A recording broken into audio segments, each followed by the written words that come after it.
Hello friends, అందరికీ నమస్కారం. Welcome to our channel happy investments. మీరు గనక ఫస్ట్ టైం మన ఛానల్ని చూస్తున్నట్టయితే సబ్స్క్రైబ్ చేసుకోండి friends.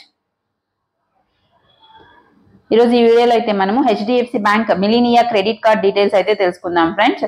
So first of all వచ్చేసరికి మనకి futures of HDFC bank Millennia credit card details అయితే చూద్దాము. సో దానిలో వచ్చేసరికి మనకి 5% క్యాష్ పాయింట్స్ అయితే ఇవ్వడం అయితే జరుగుతుంది. సో ఇది వచ్చేసరికి మనము ఏవైతే హెచ్డిఎఫ్సి బ్యాంక్ పార్ట్నర్ బ్రాండ్స్ అనేది ఉన్నాయో ఆ బ్రాండ్స్ లో కనుక మనం పర్చేస్ చేసినట్లయితే మనకి 5% క్యాష్ పాయింట్స్ అనేది రివర్స్ అయితే రావడం జరుగుతుంది. సో ఈ క్యాష్ బ్యాక్ పాయింట్స్ వచ్చేసరికి మనం ఇంతకుముందే చెప్పుకున్నాం కదా పార్ట్నర్స్ బ్రాండ్స్ అనేసి. సో ఆ పార్ట్నర్ బ్రాండ్స్ వచ్చేసరికి Amazon, Book My Show, Cultfit, Flipkart, Myntra, Sony, Swiggy, Tata Cliq, Uber and Zomato. So ఎవరైతే ఈ కార్డు యూజ్ చేసి ఒక 100 రూపీస్ కనుక ఈ ఏదైతే పార్ట్నర్స్ బ్రాండ్స్ ఉన్నాయో దాంట్లో అయితే పర్చేస్ చేసినట్లయితే మనకి ఆటోమేటిక్ గా 5% అనేది క్యాష్ బ్యాక్ పాయింట్స్ అయితే వస్తుంది.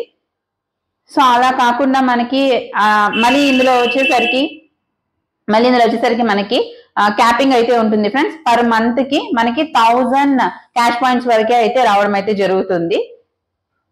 సో ఇక్కడ వచ్చేసరికి మనకి 5% అయితే వస్తుందని చెప్పాము. సో 100 రూపీస్ కనుక మనం స్పెండ్ చేసినట్లయితే దానికి 5 రూపీస్ అనేది క్యాష్ బ్యాక్ అయితే ఇవ్వడం జరుగుతుంది. సో అలానే మనకి అది కాకుండా వచ్చేసరికి 1% క్యాష్ బ్యాక్ అనేది రిమైనింగ్ స్పెండ్స్, అంటే మనం ఇన్సూరెన్స్ పే చేసిన, ప్రీపెయిడ్ గిఫ్ట్స్ లేదా కార్డ్ పేమెంట్స్ లేదా మర్చెంట్ లొకేషన్ లో ఈఎంఐ పే చేసిన, సో ఇలాంటి వాటికి వచ్చేసరికి మనకి 1% అయితే క్యాష్ బ్యాక్ అనేది వస్తుంది. సో అది కాకుండా మనకి మైల్ స్టోన్ బెనిఫిట్ కార్డు కింద సో ఒక క్వార్టర్ కి గనక మనము 1 లాక్ రూపీస్ అనేది 1 లాక్ రూపీస్ కన్నా ఎక్కువ స్పెండ్ చేస్తే గనక మనకి 1000 rupees worth of gift voucher అయితే వస్తుంది ఫ్రెండ్స్.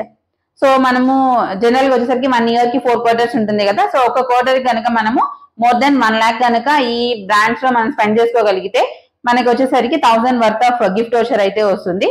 దాని తర్వాత మనం రిడీమ్ అనేది చేసుకోవచ్చు. సో అది కాకుండా మనం స్విగ్గీ డైన్ అవుట్ కింద అప్ టు 20% డిస్కౌంట్ అనేది అయితే మనకు వస్తుంది. సో అది కూడా మనకు వచ్చి వాళ్ళ పార్ట్నర్ రెస్టారెంట్స్ ఏవైతే ఉన్నాయో దాంట్లో మనం కనుక ఈ కార్డు యూజ్ చేసి పేమెంట్ అనేది చేసుకోగలిగితే మనకి ఖచ్చితంగా 20% అప్ టు 20% డిస్కౌంట్ అయితే ఇవ్వడం జరుగుతుంది. సో ఇది కాకుండా ఎయిర్పోర్ట్ లాంచ్, సో మనకి డొమెస్టిక్ ఎయిర్పోర్ట్ లాంచ్ విజిట్ అనేది 2 times కాంప్లిమెంటరీ కింద అయితే ఈ కార్డు తీసుకున్న వాళ్ళకైతే ఇవ్వడం జరుగుతుంది. సో ఇక్కడ వచ్చేసరికి మనకి రివార్డ్ పాయింట్స్ అనేది క్యాష్ పాయింట్స్ లోనే ఎక్కువ అయితే చెప్పడం జరుగుతుంది ఫ్రెండ్స్.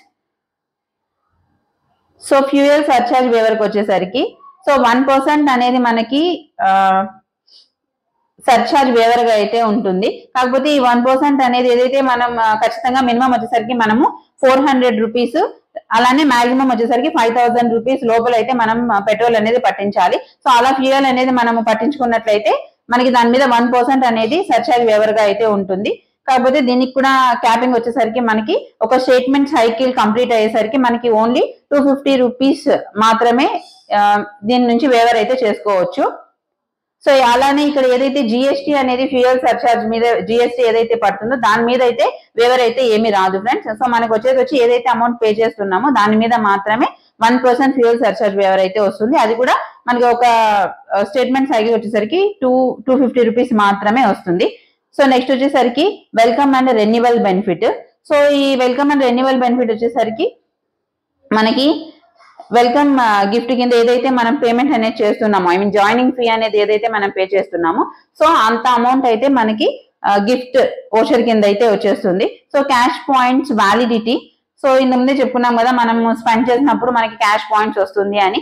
ఆ క్యాష్ పాయింట్స్ అనేది ఎప్పుడు రిడీమ్ చేసుకోవాలి అంటే సో మనము 2 years వరకు అయితే వ్యాలిడిటీ అయితే ఉంటుంది ఫ్రెండ్స్. సో మనకి రివార్డ్ పాయింట్స్ వచ్చినాక 2 years లోపు ఎప్పుడైనా మనం రిడీమ్ అనేది చేసుకోవచ్చు. సో నెక్స్ట్ వచ్చేసరికి ఎలిజిబిలిటీ. సో ఈ HDFC bank million credit card eligibility వచ్చేసరికి సాలరీడ్ పర్సన్ అయితే గనక మనకి మినిమం 21 years ఉండాలి ఈ కార్డు తీసుకోవడానికి. అలానే మాక్సిమం వచ్చేసరికి 40 years అనేది ఉండాలి. సో ఇది వచ్చేసరికి నెట్ మంత్లీ ఇన్కమ్ వచ్చేసి మోర్ దెన్ 35,000 రూపీస్ అనేది ఉండాలి ఫ్రెండ్స్. సో ఎవరికైతే 35,000 రూపీస్ కన్నా ఎక్కువ సాలరీ అనేది వస్తూ ఉంటుందో వాళ్ళైతే గనక ఈ కార్డు తీసుకునేకి ఎలిజిబుల్. సో అలా కాకుండా సెల్ఫ్ ఎంప్లాయిడ్ అయితే గనక సేమ్ ఏజ్ కి వచ్చేసరికి మినిమం 21 years ఉండాలి, మాక్సిమం వచ్చేసరికి 40 years ఉండాలి. సో అలానే పర్ యానం, సో ఒక సంవత్సరానికి మనకి 6 lakhs కన్నా ఎక్కువ ఎర్నింగ్స్ అనేది ఉంటే గనక వాళ్ళు ఎలిజిబుల్ గా ఉంటారు.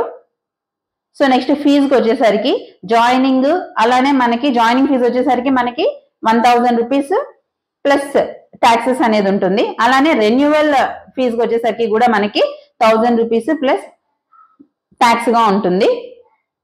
సో ఇక్కడికి వచ్చేసరికి మనకి గనక రెన్యువల్ ఫీ అనేది ఉండకూడదు అనుకుంటే ఒక పర్టికులర్ ఒక 1 year కి గాను మనం ఖచ్చితంగా 1 lakh రూపీస్ అనేది స్పెండ్ చేసినట్లయితే మనకి ఏదైతే రెన్యువల్ ఫీ అనేది ఉంటుందో అది వచ్చి వేవర్ గా అయితే ఉంటుంది ఫ్రెండ్స్. అంటే మనకి రెన్యువల్ ఫీ అనేది ఏమీ లేకుండా మనం నెక్స్ట్ కార్డ్ అనేది కంటిన్యూ చేయొచ్చు. కాకపోతే దానికి వచ్చి మనము మోర్ దెన్ 1 lakh రూపీస్ అయితే ఒక ఇయర్ కి అయితే స్పెండ్ చేయాల్సి వస్తుంది friends. So thank you for watching friends.